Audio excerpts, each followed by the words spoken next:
Prier avec Jésus, un itinéraire à ses côtés.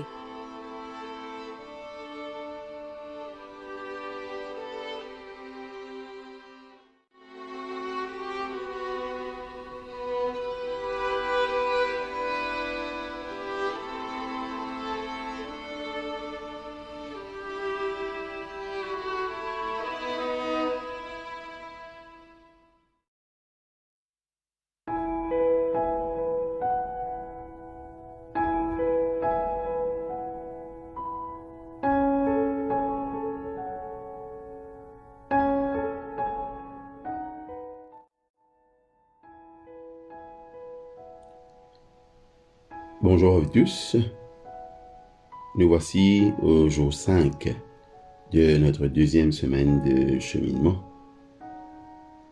Le thème de ce matin, la prière par l'Esprit. Luc chapitre 10 au verset 21 nous dit ceci. En ce moment même, Jésus tressaillit de joie par le Saint-Esprit et il dit: Je te loue, Père, Seigneur du ciel et de la terre. Avez-vous déjà connu un transport d'allégresse? Avez-vous déjà connu un transport d'allégresse qui vous pousse à louer Dieu? Bien souvent, j'ai ce sentiment quand j'entends certaines chansons. C'est soit par rapport à la musique ou bien aux paroles, qui m'animent d'une joie immense, car je ressens la présence de Dieu à cet instant précis, sous l'inspiration de l'Esprit Saint. Nous voyons bien souvent ces réactions dans des rencontres charismatiques. Sans être pour autant charismatiques, nous sommes tous encouragés à nous abandonner à la louange et à l'émerveillement. Mais il faut accepter d'être saisi de crainte ou surpris par le don ou la découverte de la joie.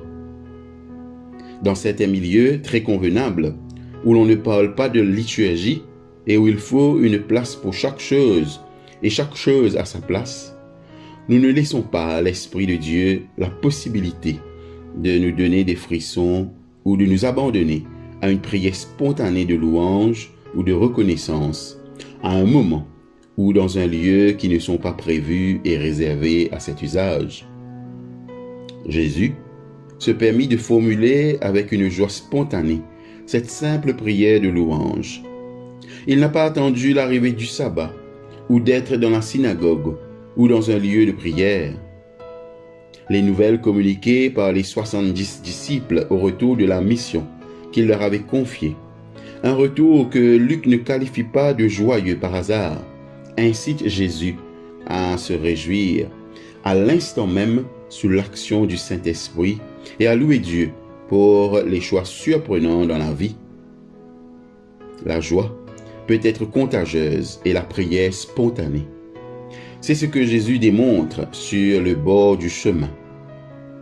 En vue de façonner notre vie et nos prières à l'exemple du Christ, une discipline spirituelle, certains rites spécifiques se révèlent bienfaisants.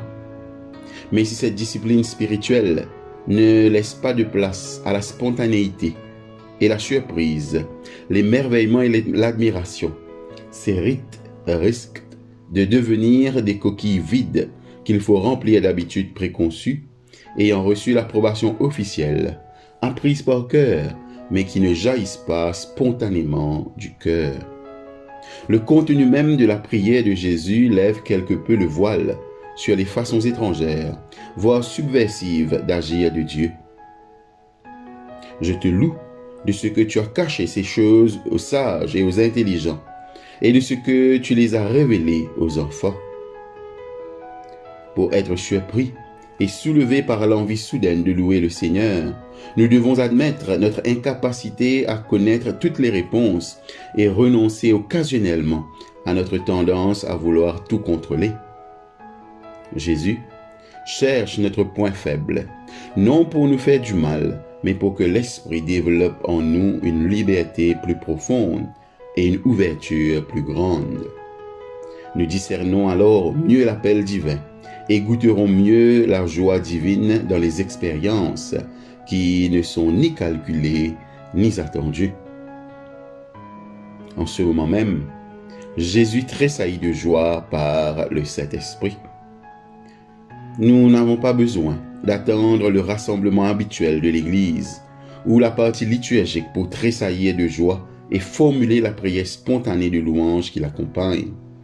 Nos prières, et avec elles notre esprit, se façonnent chaque fois que nous réagissons à la grâce qui croise notre route.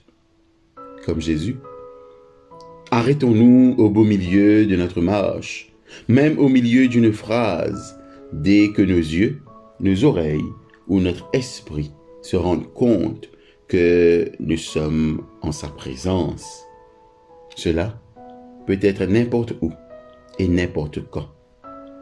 Soyons alors transportés d'allégresse sous l'action du Saint-Esprit et célébrons Dieu.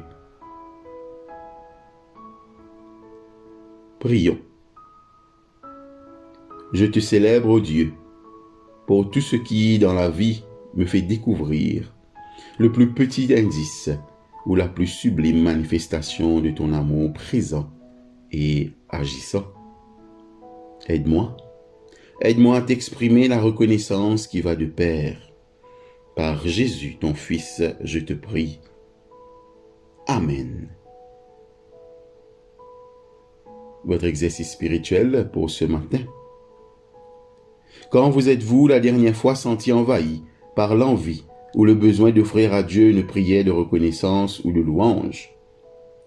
Comment et quand avez-vous réagi? En quoi cette prière se différenciait-elle des autres fois où vos prières d'action de grâce tardent à suivre des expériences plus ordinaires? Prenez la décision de réduire le temps qui sépare l'expérience de l'expression de la louange qu'elle inspire. Dès aujourd'hui, faites monter vers Dieu une prière silencieuse ou à voix haute en vue de la prochaine expérience qui vous incitera à célébrer le Seigneur. Assimilez ces expériences à la respiration. Quand un sujet de reconnaissance survient, il correspond à l'inspiration. Lorsque vous exprimez votre gratitude, c'est comme lorsque vous soufflez pour expirer.